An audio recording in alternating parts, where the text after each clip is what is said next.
I'm recording this video today in order to honor a compassionate and intelligent lifelong friend, one whose heart was soft and whose mind was brilliant, Nathaniel Kamphuis. Nathaniel was a goofy character when I met him. He had an easygoing way about him, while simultaneously having one of the most interesting minds I knew. I believe we met around third grade. He had just moved to our small school, which doesn't often get visitors, so he quickly became a sensation among my classmates and I. I don't have many memories from that long ago, but I distinctly remember the first recess that he and I played catch with the football together. I was thrilled to make a new friend who understood me, after all. I seem to recall this being the time when his goofy humor started to shed light, as we spent the majority of our time together making silly jokes and coming up with ridiculous nicknames for each other, while the other giggled uncontrollably. However, this was not the only side of Nathaniel that I came to know. To balance out the silliness, we would often find ourselves talking about difficult questions in life, which often revolved around God's existence and old Bible stories.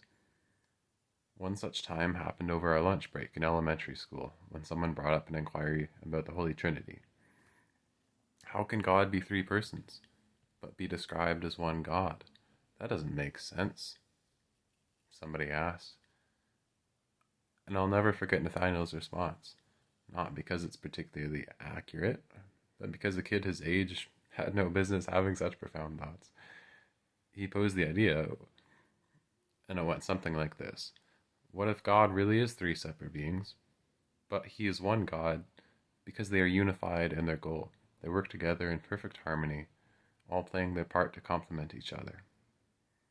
This was like grade 4. What other kid would have the presence of mind to come up with that idea? And throughout our childhood, especially in our last year of high school, Nathaniel was a man of great character and intelligence. He and I had our share of spats and conflicts, though he was always quick to admit when he was at fault, and quick to forgive when he was right. He was one of the most considerate people I knew. Since his heart was so big, I'm sure he simply couldn't hold it all to himself sometimes. He was not afraid to ask tough questions, where I was happy to engage. I seem to recall our conversations, often beginning with some small talk, but then quickly escalating to deep topics, as we were both clearly uninterested in talking just for the sake of it, just for noise. And I adored this quality about him. For many of my friends felt very superficial and surface level, but never him. He too longed for deeper connection, as we often made ourselves very vulnerable to each other in our confessions and secrets. And I consider myself very lucky to have known Nathaniel and his family, for they were often the biggest cheerleaders in my life. When I couldn't get things right at school myself, I often struggled to connect with other kids and make friends, but Nathaniel made sense to me in a way that most didn't. I could understand his thinking process, and he understood mine. So we seemed to act like magnets to each other at various points in our childhood.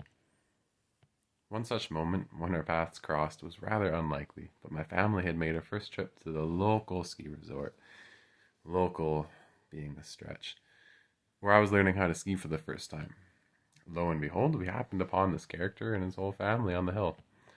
And wouldn't you know it, they generously invited me to stay with them for the night, and took me to the hill for the next day as well. I have many fond memories such as this one, where the generosity of Nathaniel's family shines like a star. I'm very lucky to have called Nathaniel my friend, and I'm grateful for everything his family has done, how much they've invested in me. In fact, Nathaniel was a complex person with many unique, interesting facets, and many of those I just don't have time to talk about right now. I know, unfortunately, he also harbored a great deal of pain on the inside. Some of it we talked about in great detail in the conversations we have, and some he never mentioned to anybody. There were years we spent apart in high school, distant because of the respective environments going separate ways, similar perhaps to a fish outgrowing its fishbowl. We just grew apart. These are years I wish I would have reached out, perhaps made a bigger effort to connect, but it took some maturing to learn how much intentionality relationships require to maintain. Regardless, I'm sorry to have missed those years, but I was excited when we connected again in the latter years, particularly near the end of high school. My old friend had once again come to visit, and it was again not long before we were sharing the deepest secrets with each other and dreams. And that's just who he was, I suppose, a brilliant and complex mind, with a beautiful heart for his peers, never afraid to jump back in the deep end, regardless of missed time. So when I got the phone call about what happened, I was living in BC, as I am currently. It didn't feel real. It was confusing. Like somebody played a cruel joke on me, like I was dreaming or that I had imagined it. And I had a lot of confusing emotions with that. Not too soon after, I had turned to bargaining for an answer. Perhaps not all was lost. Isn't Nathaniel with God now? And in the kingdom of God, there is no room for depression or loneliness or sorrow or anxiety. And in a way, I was grateful for that. Knowing that Nathaniel is finally at peace, knowing that his plight is over.